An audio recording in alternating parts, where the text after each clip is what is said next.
Привет, друзья! Меня зовут Геннадий, я профессиональный декоратор. И сегодня я покажу вам, как наносить одну из базовых техник декоративных штукатурок. У нас будут применяться материалы, которые не так дорого выходят за квадратный метр. Это достаточно бюджетное решение. И, в принципе, техника, она такая уже наболевшая, достаточно старая. Но я раскрою вам сегодня ее со своими фишечками, со своими материалами, которые я использую в этой технике. И со своими нюансами в нанесении. Мне кажется, что это прекрасно подойдет для начинающих мастеров и для тех, кто делает ремонт у себя дома, потому что сама по себе техника, по сути, элементарная. Я даже не использую ее уже давно в своих работах, потому что я уже матерый специалист. Кстати, если что, подписывайтесь на мой инстаграм, там можно посмотреть уже готовые работы. Ну что ж, друзья, теперь приступаем непосредственно к мастер-классу. Наносим нашу декоративную штукатурочку. Сегодня она у нас будет такая светлая, легкая, жемчужного цвета. В общем, мне кажется, вам понравится. Будем посмотреть. Погнали! Так, друзья, продолжаю закадровым голосом. Как обычно, нам нужно прежде всего загрунтовать нашу поверхность. В данном случае я использую кварц-грунт. Он обеспечивает хорошую адгезию. Сегодня я пользуюсь материалами Дикораза. Кварц-грунт называется праймер Дикварца. На самом деле, на этом этапе можно сэкономить, если у вас более-менее нормальные стены, они обеспылены, то в принципе этот материал хорошо липнет и без кварца. Я бы даже сказал, очень хорошо липнет. После того, как кварц-грунт высох, на это ему понадобится около 2-3 часов, мы наносим просто укрывающий слой, так называемую перетяжку мы делаем. Так как материал достаточно пластичный, со всеми пластичными материалами, я, конечно же, сам работаю япончиком, и вам тоже рекомендую работать япончиком. Если у вас нет еще этого замечательного инструмента, то приобрести можно у нас с доставкой по России, ссылки в описании. После того, как опять 2-3 часа проходит, у нас ровный слой высыхает, можно уже делать слой, который является в данном случае фактурным. Наношу я его кельмой. Не обязательно здесь добиваться супер крутой равномерности. Тут, кстати, наоборот, даже лучше варьировать слоем, где-то потолще класть, где-то чуть потоньше. После того, как мы положили слой на всю поверхность, нам нужно делать такое незамысловатое движение, которое, в принципе, наверняка вам знакомо по технике мокрый шелк. Только в данном случае мы не просто восьмерки накручиваем, а мы делаем такие волны, выписываем. Но, в принципе, все тем же движением, восьмеркообразным. Волны должны наши не повторяться, чтобы не получилось обойного рисунка. То есть следите за тем, чтобы рисунок был максимально красивый. В принципе, я все положил, но мне кажется, что-то тут не то. А что не то, расскажу после рекламной вставки. Каждый декоратор знает, что грамотная подготовка – это основа для последующей качественно выполненной работы. Поэтому я хочу вам представить производителя материала Penaplex. Теплоизоляция Penaplex имеет ряд преимуществ, которые выдвигают этот утеплитель в лидеры по качеству и доступности, так как он должен обеспечивать высокую теплозащиту, быть прочным, безопасным, экологичным, влагостойким и долговечным.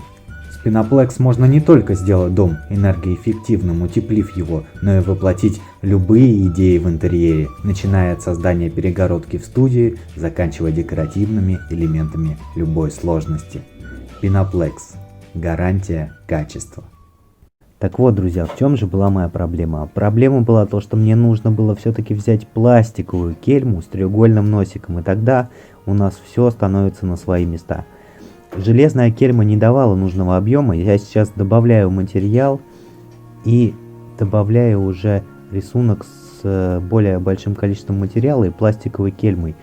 Стальная кельма очень сильно прилипала к поверхности, и было очень сложно работать. Пластиковая отлично скользит и не прилипает. К тому же у нее треугольный носик, который позволяет делать такие грамотные завихрения. В общем, пластиком гораздо лучше.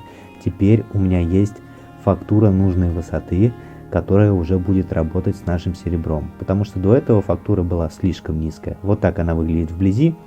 Ну что ж, друзья, после высыхания примерно 3-4 часа нам нужно слегка сбить колющие верхушки. Буквально прохожу слегка 240 или 180 наждачной бумагой, после чего можно наносить Дикораза материал под названием Перла Вернич. Это такое жемчужное, легкое серебришко, оно есть и в золотой базе, и в бронзовой, но в данном случае у нас база называется аргента, то есть серебро.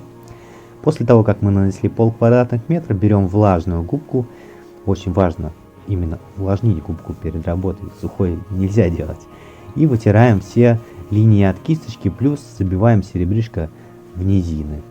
Это дает нам такой интересный эффект. После того, как проходит 3 часа, высыхает серебро, нам нужно просто пройтись по верхушкам, его пошкурить.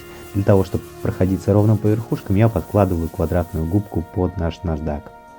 После этого вытираю пыль, опять же влажной губкой. Ну и все, друзья, можно смотреть на финишный результат.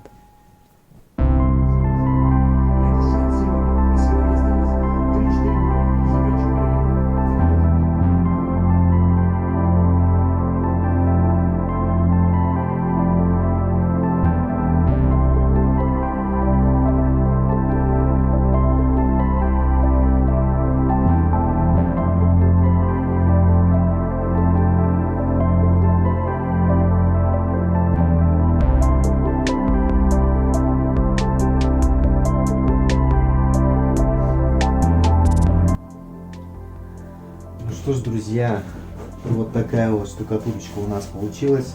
В принципе, достаточно простая техника, наверняка она доступна практически каждому новичку. Но именно в этих материалах это смотрится прикольно.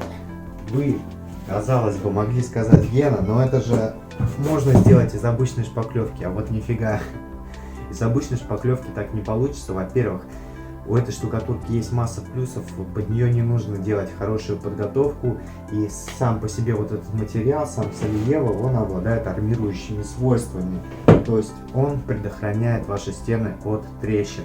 Если даже будут какие-то небольшие трещины на поверхности, в итоге они не появятся, потому что сама декоративка, она на основе целлюлозных волокон, и она достаточно пластичная. Плюс само серебро, само вот это покрытие, которую мы в конце наносили перловерничи, она очень хорошо дружит конкретно с этим материалом. То есть если мы основной материал заменим на шпаклевку, как многие наверняка захотят написать в комментариях, получится колхозненько, но реально будет другая картинка. В принципе, покрытие за метр квадратный недорогое, я считаю, что это прикольная тема для тех, кто делает ремонт у себя дома. Что ж, друзья, если вам понравились эти материалы, мы являемся официальными дилерами в Санкт-Петербурге декоративных материалов Декораза. Вы можете пройти по ссылке в описании и заказать у нас эти материалы. И также мы их можем отправить с доставкой по всей России. Также мы продаем крутые инструменты для профессиональных декораторов по очень дешевым ценам. Все ссылки в описании. Вас, как всегда, хочу поблагодарить, пожелать вам хорошего настроения и творческих успехов. Увидимся в следующем видео. Не забудьте подписаться на этот канал, так как это самый крупный канал, посвященный декоративным штукатуркам на территории РФ. Увидимся в следующем видео. Все, пока. Пока.